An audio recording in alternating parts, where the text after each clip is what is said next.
Dear friends, brothers and sisters in Christ, in today's liturgy we get inspiration from the Gospel of Luke chapter 17 verses 1 to 6. And we hear Jesus challenging us for our good and inviting us not to be a scandal or a block towards the lives of others, not to block others from reaching God and from reaching others and from reaching ourselves. Jesus also challenges us to forgive. Keeping unforgiveness in our mind and hearts hurts us and hurts others.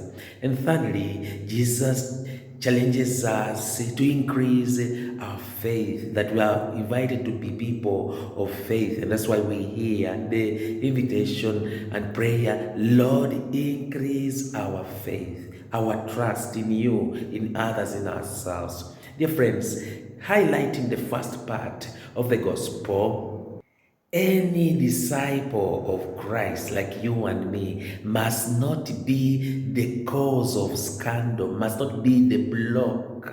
A Greek word, scandalous, means a stumbling block. Am I blocking someone from reaching God? Am I blocking someone from entering life, from entering everything that is good?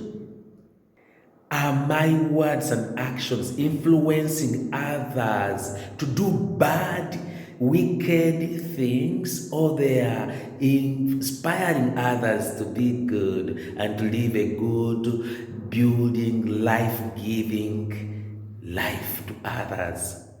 If my words, my actions, my deeds, my life causes others to stumble, to fall, if my words and actions block others from reaching God and reaching good, then I have to change my words, my actions before I hurt more myself and before I hurt more others and before I break the relationship with God and with others. There are some people who keep a lot of negatives and bad things in their minds and lives.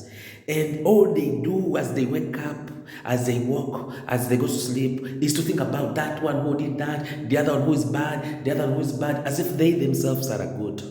No. Make sure that in your heart you don't keep anything that is heavy, that is bad, that is wicked, and make sure that you are not the reason why someone is feeling bad, why someone is feeling down. Be the reason why someone is happy and is uplifted. And it's time to change from bad ways, bad thoughts, bad actions, so that you too can enjoy life and others can enjoy life. There are some people who think that they are the best. No, all of us have strength, and there are many strengths and blessings, but there are a few challenges that we have to work on. Let's focus on the strength, and let us have the heart that knows that others are also working on themselves to become better. So be the reason why you are helping someone to be better, not the reason why you are even making someone to be worse. If you notice something bad in someone, don't marginalize it. Don't make it big as if you are the best. No. Rather, try your best you can that our words, our actions, our way of living and speaking and doing things are words that are a bridge that helps someone to cross and become better. Let's be bridges where people, when they find a block and there's a bridge, they can easily pass. Let us clear the path for others to enter life, to enter goodness, to reach God, to reach others as well. Don't be the reason why you are blocking others, even who are struggling. Every one of us is struggling. Don't be the reason to add more weight on those who are struggling. Be the reason why someone can easily cross over and find meaning in life and have a smile on his or her face when the situation is even tough.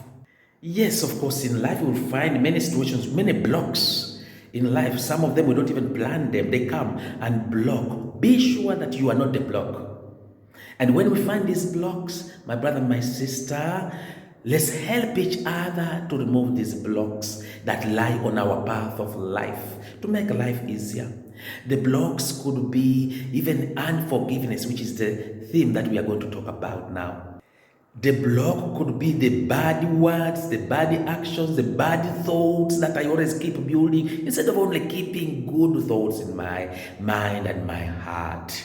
And let's remember that a good disciple, follower of Christ, which is supposed to be you and me, is one who speaks like Jesus and who does good things like Jesus. Are you one of them? Am I one of them who speak good things and do good things like Jesus? Then in that case, I am a good disciple. If I don't speak good things and I don't do good things and I do bad, wicked things, then I'm a scandal. I'm a block to the life of others. Instead of helping others to enjoy life as in a good way, I am blocking them. Those who cause others to fall, meaning those who are a block in some people's lives and preventing them from enjoying the good news and being good news, are not worthy to be called human beings, are not worthy to be called Christians, are not worthy to be called disciples or followers of Christ. If we want to be true disciples, it's not by words, but we should be able to make sure that we are not a block for others to live their life with God, with others, and with self. Encourage others to live life together to the full and to live it well. I know there are some people who think, we are living life but doing bad things. No. That's not the kind of life I'm talking about. There's some people who are in the pit, who are convinced that, I'm enjoying life, I'm celebrating life, and yet they are snatching here and there, they are living a horrible, disorganized life, and they are just not even minding about others, and they are getting things in a bad way. That is not life. The true life comes from the heart, whereby I get things in a good way, I do things in a good way, and I help others to do and to live things in a good way. And my conscience is clear that whatever I am and what I do is good. I am clean and pure. And if there's anything that is blocking me, I have reconciled it with the Lord through the sacrament of reconciliation, and the Lord has forgiven me. Never get tired of asking for forgiveness, dear friends, through the many priests around us, and asking the Lord, who works through these priests, who are channels through which God's mercy and forgiveness can reach others. Get this mercy and forgiveness as soon as possible, and you will experience peace and more forgiveness before it is too late. The time to enjoy this goodness, blessings, and mercy and love is here and now. The time to enjoy the peace of the Lord is now. Be the reason why someone is rising up again where he had fallen. Be the reason why where someone is making it up to life when he thought there was no way. Be the reason who creates life for others, the way for others when they are blocked and they can't find the way. Be the light for others. Be the salt for others. Give taste to others as well with the way you speak, the way you do things.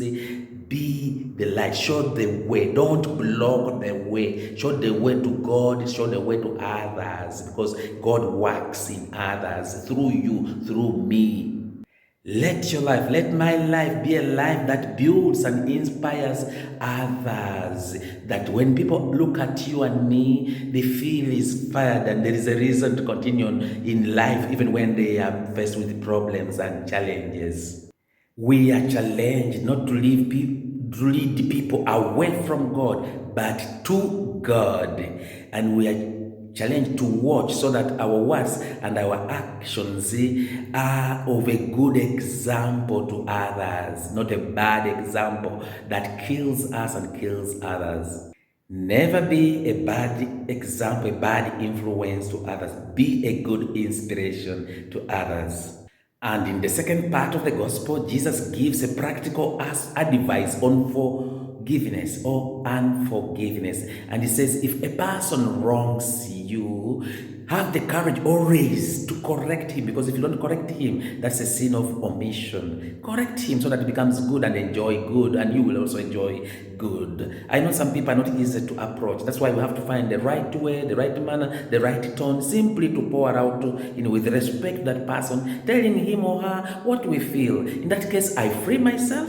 At the same time, I've thrown my words with respect to that person, inviting him to change and to be free. If that person accepts and changes, he'll be happy. If he does not accept, it's still okay. I have done my part and do it well. But what is important is that never keep bad things in our minds, in our hearts. Never keep anger, resentment, jealousy, and all the negatives in my mind, in my heart, against someone. No, always find a good way to pour it out so that our heart is always free. Because most of the diseases that we hear that affect our bodies outside begin from our minds, from our hearts. Sometimes we keep jealousy, anger, until it's like a poison that kills us. A person who does not forgive, I want to repeat, a person who does not forgive, dear friends, is like one who drinks the poison. That person drinks poison, the one who does not forgive, and they expect another one to die.